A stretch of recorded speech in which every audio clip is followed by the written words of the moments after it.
ওসমান হাদির হত্যাকাণ্ডকে কেন্দ্র করে এবং সেটার বিচার চেয়ে তার সংগঠন ইনকিলাব মঞ্চ তাদের যে অবরোধ কর্মসূচি সেটা শাহবাগ থেকে দেশের বিভিন্ন জায়গায় ছড়িয়ে দেওয়ার চেষ্টা করছেন। শাহবাগেও তারা প্রায় লাগাতার অবরোধ কর্মসূচি পালন করছেন। আমি তাদের স্ট্যাটাসে দেখলাম আজও সেটা আছে। এটা হয়তো তারা কন্টিনিউ করতে চাইবেন। গতকালই ইনফ্যাক্ট দেশের ঢাকার বাইরেও কয়েকটা জায়গায় হয়েছে এবং আমি শুরু থেকে একটা কথা বলছি, এই জমায়েতকে সন্দেহের চোখে দেখা উচিত। আমি জানি খুবই ইমোশনাল একটা জায়গা আছে এটার, কিন্তু একই সাথে এটাকে সন্দেহের চোখে দেখা উচিত, কারণ আমি মনে করি নির্বাচনকে সামনে রেখে নির্বাচনকে বানচাল বা পিছিয়ে দেওয়ার যে ষড়যন্ত্র আছে তার অংশ হিসেবে এটা ব্যবহৃত হতে পারে।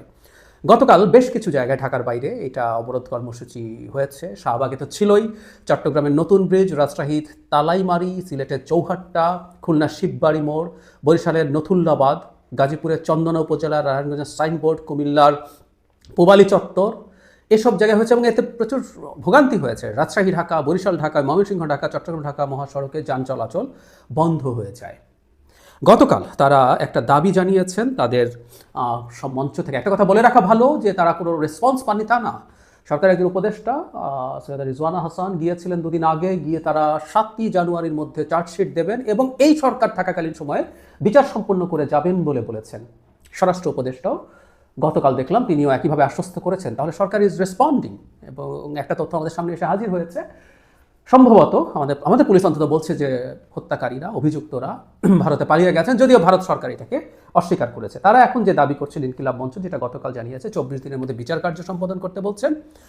24 ঘন্টার মধ্যে হাদি হত্যাকারীদের ফেরত না দিলে, ভারতের দিক থেকে যদি সুনির্দিষ্ট বক্তব্য না পাওয়া যায়, তাহলে তাদের ভারতীয়দের ওয়ার্ক পারমিট বাতিল করার কথা বলা হচ্ছে। ভারত তার অভ্যন্তরে আশ্রয় নেওয়া সকল খুনিদের ফেরত দিতে অস্বীকৃতি জানালে ভারতের বিরুদ্ধে আন্তর্জাতিক আদালতে মামলা দায়ের করতে হবে। মানে এইভাবে আন্তর্জাতিক আদালতে মামলা দায়ের করা যায় কিনা তাদের একটু জেনে নেওয়া দরকার ছিল। সিভিল মিলিটারি ইন্টেলিজেন্সের মধ্যে ঘাপটি মেরে থাকা ফ্যাসিস্টদের, দোষরদের চিহ্নিত গ্রেফতারের ও বিচারের মুখোমুখি করতে হবে। মানে ভারত বাংলাদেশের এই ধরনের খুনিকে আশ্রয় প্রশ্রয় দেয়, এটা ভুল না, এটা সঠিক। এটা শুধু ওসমান হাদির যে খুনি বা হত্যাকারী বা অভিযুক্ত আছে আমরা তাদের কথা বলছি না। বাংলাদেশে দীর্ঘ সময় ধরে এই দেশটাকে ধ্বংস করে যাওয়া আওয়ামী লীগের খুনি বদমাশ যারা আছে তাদেরকে ভারত শত শত বা হাজার হাজার লোকজনকে আশ্রয় দিয়ে রেখেছে।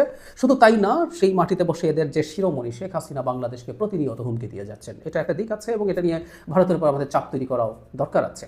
কিন্তু ইনকিলাব মঞ্চ এখন এই পুরো ব্যাপারটাকে একটা ভারত বিরোধী রেটরিকে কনভার্ট করতে চাইছে। কনভার্ট করে আবারও নির্বাচনকে সামনে রেখে ভারতের সাথে একটা বড় ধরনের অস্থিরতা তৈরির চেষ্টা। আমি নির্বাচনকে সামনে রেখে অন্তত এই ধরনের চেষ্টার এক ধরনের বিরোধিতা করি, কারণ আমি প্রায় বলি যে ভারত আসলে এটা চায়। পশ্চিমবঙ্গে নির্বাচন আছে, আসামে নির্বাচন আছে, এগুলো আগামী মার্চ এপ্রিলের মধ্যেই হবে। আসামে তার সরকার থাকলে পশ্চিমবঙ্গে বিজেপি সরকার নেই, সো এটাকে তারা তাদের পাখির চোখ করেছে।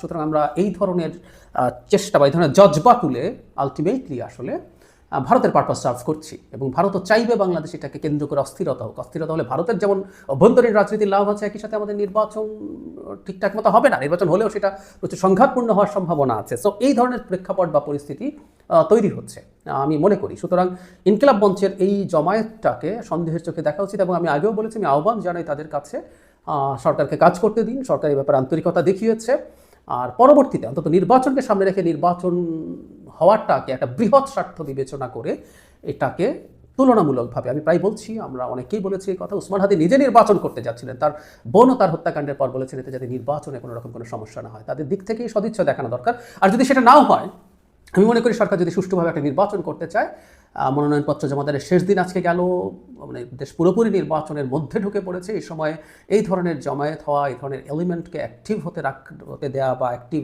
আছে এটা দেখা, এটা সরকারের জন্য কোনোভাবে উচিত হচ্ছে না। সরকারের প্রশাসনিক ব্যবস্থা প্রয়োজনে নেওয়া উচিত, তাদের সাথে আলোচনা করা উচিত, তারপর প্রয়োজনে প্রশাসনিক ব্যবস্থা নেওয়া উচিত বলে আমি মনে করি। আমাদের কোনো ক্রমেই কোনোভাবেই এই নির্বাচনকে বাধাগ্রস্ত করতে পারে এমন কোনো চেষ্টা, এমন কোনো ঝুঁকি এই সরকার শুধু না, এই জাতি অ্যাফোর্ড করতে পারে না, এটা আমরা মাথায় রাখবো।